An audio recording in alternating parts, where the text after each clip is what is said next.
and welcome to a reading vlog. I am reading Prince of Thorns by Mark Lawrence. I read this 2 years ago now and I listened to it on audiobook and that's how I consumed it, but because the audiobook tended to jump back and forward in time, I found it a little bit hard to keep track of, especially because the tone of the audiobook went up and down, and so I struggled to understand it for one and listen to it while I was commuting and driving. So this vlog is really going to be me rediscovering what this book is actually about, rediscovering whether I can give it 5 stars or not, because initially I gave it a 4 out of 5 and I'd really like to give it a 5 out of 5 just based on the themes and the concepts in here, because the fact that I still remember the impact that this book had and the uniqueness of Jorg as the main character is what makes me want to reread it. I hope I give this 5 out of 5 stars, but I'm thinking that I'm going to give it a 4 again, so we'll see how I end up rating it when I've finished. But this vlog is actually going to contain spoilers, so if you haven't read this book then please don't watch this reading vlog. Hello, I've now reached 112 pages in Prince of Thorns, so I feel like I can give a little bit more of a synopsis than I could before because I didn't really remember it. So we're following Jorg in 2 different timelines like I previously mentioned. In the current one he's 14 and in the previous one he's about 10. And it seems like he decided to leave when he was 10 and run away with a brotherhood so that he could get revenge on Count Rayner, who murdered his sister and his younger brother, because it looks like his father, who is the king, isn't taking it seriously, or not as seriously as Jorg would like, and is just using it to his political advantage to make deals.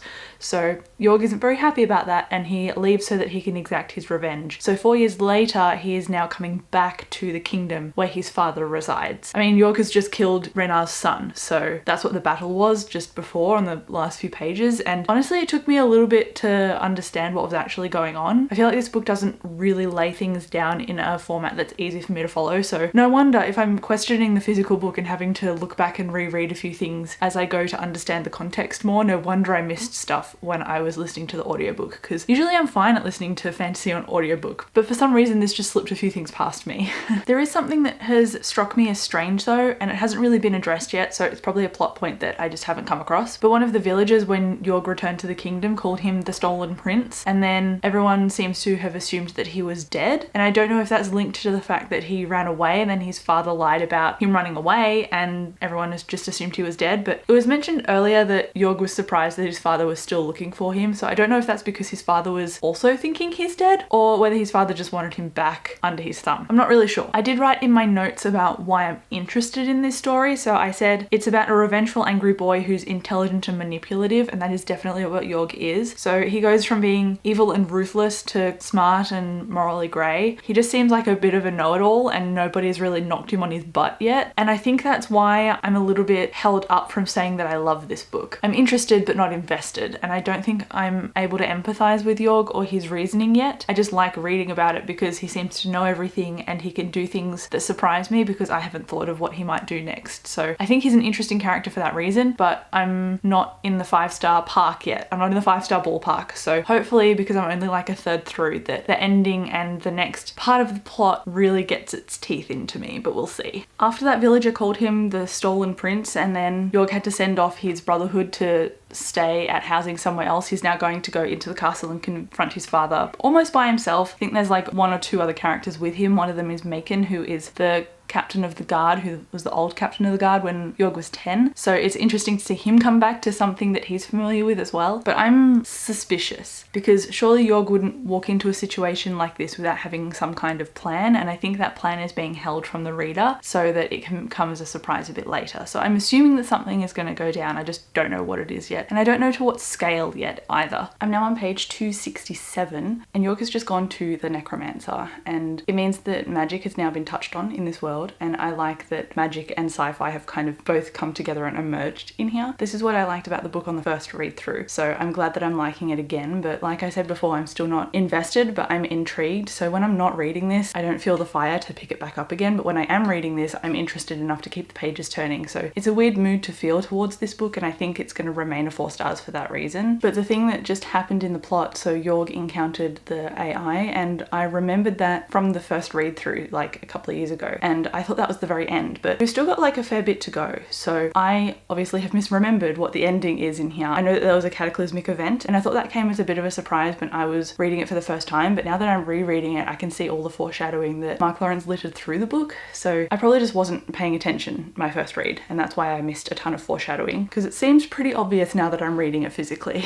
Hello, I am settling in to read the last section of this book, but I realised I hadn't addressed something that I said a few clips ago. So that was when Jorg was going to the castle, and I assumed he would have a plan because he wouldn't just walk into there blind, but turns out he didn't really have a plan, and he's kind of been thinking on his feet and being impulsive this entire time just because he's smart enough to get around a situation and do that thinking on his feet, which I think I like it because it's impulsive and it's surprising, but at the same time I like it when a main character kind of has a plan and then has to adjust it in the moment. But I'm not sure what I'm not liking about it. I think I'm just not connecting to Jorg, and that's why I'm having problems with the book. Well, not problems, I think I'm just having lesser enjoyment factor, because I think if I liked Jorg more, then I would like the book a lot more. But I don't dislike him, I enjoy him. They're back at the castle. The father has basically reinstated, or kind of reinstated Jorg as, I almost said George, has reinstated Jorg as kind of the prince or the heir to the throne, and has sent him off on this mission to slay the neighbouring kingdom or something. It's called the Red something. It was said a couple of chapters ago and I just didn't make note of it, but now they are trying to break into the Red Keep, and they're struggling with doing that, and they've just come across the sci-fi thing, which I said that I really liked before. And it also alluded to electricity because Jorg stuck his sword in something to break it, and then it said an invisible force kicked him backward, and I think that was an electric pulse from whatever he broke, which I thought was pretty cool. But now we're with Jorg's gang. They're breaking into this keep through some secret tunnel or door or compartment or room or something, and we're going to go from there. So I don't actually really remember much past this point, so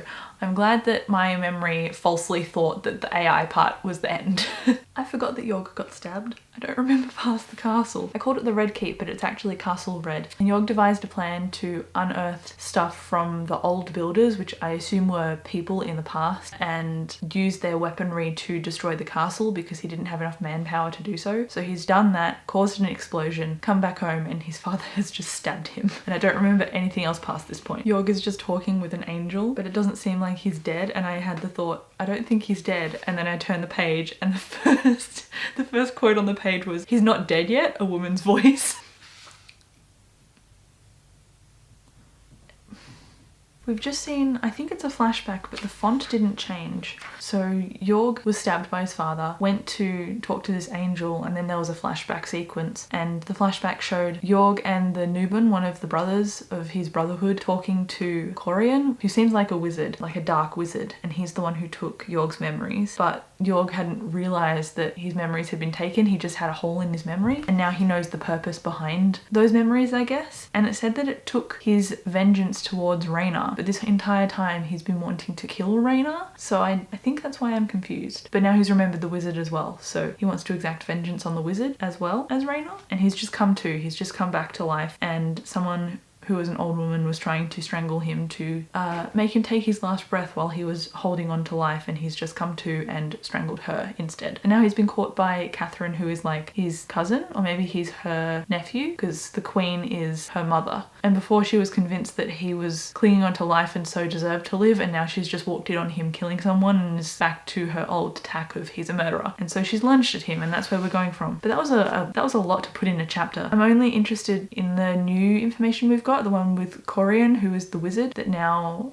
Jorg is exacting vengeance on, or wants to exact vengeance on. The rest of it confuses me because I thought he already knew about Rhaena. It looks like the wizard has corrupted Jorg with his philosophy and his thoughts, and Jorg thought they were his own. So maybe that's why I was struggling to connect with Jorg, because it seemed fractured a little bit. It didn't seem genuine to what he was wanting to do. I'm not sure how to phrase it, but the distancing that I felt with Jorg could potentially now be mended, because I know that it's not his characterization that is ringing true, I guess. A lot of the things he's done just feel a little bit detached, like he was just doing them because he wanted to and not because they had any huge meaning. So hopefully that rectifies a little bit of the plot that I'm struggling to connect with. Oh, okay, it's just explained it. Jorg is saying the wizard had played me. I'd wandered for years with no recollection of him, thinking it my own idea to turn from Rhaena, thinking the choice a symbol of my strength and purpose to put aside empty vengeance in favour of the true path to power. Okay, Jorg was going back to his father, going on that quest to destroy the Red Castle to gain political political power. Alright, now it makes sense. He wanted to kill Rhaena all along, but he was confused by political power and thought that was his direction, but it wasn't. So I just finished it, and I think I am going to stick to my 4-star rating. I liked the ending, but I felt like the cataclysmic scene with Rhaena was a little bit lackluster. Like, it ended fast, and then it went forward to York being the king and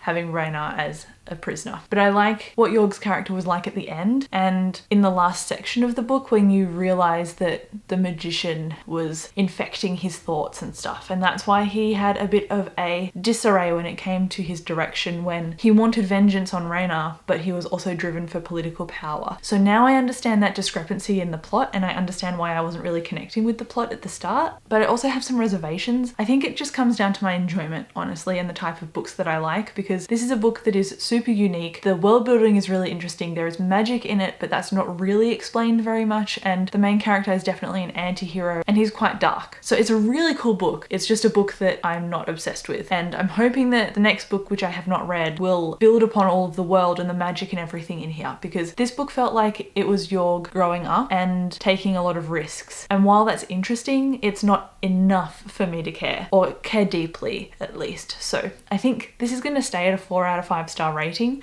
because the writing was great. I really like Mark Lawrence's writing. York was really interesting, but I was again not super invested. I like the brothers that he had on the road. I liked a few of them, but again I thought the cast was a little bit big when it came to York talking to all of the secondary brothers. So I liked Macon and I liked Reich. Those were like the main two, and I like the touching on political powers and the 100-Year War or something, when there are all these kingdoms that are constantly at war. There's like a political maneuvering going on, and that's what York was trying to get into instead of go for vengeance. And that was not him placing the seed, that was the wizard wanting to maneuver York for his own political gain. So it was interesting. Again, the world building really cool, and definitely will be continuing, but this is gonna stay at a 4 out of 5 stars. Really thoroughly enjoyed it, but I just wanted it to be a little bit more. So yes, that is it for my spoiler vlog. Chat to me down in the comments, let me know what your thoughts on this book are as well. I'd like to definitely hear from you. But thank you so much for watching, and I will catch you in my next video. Bye.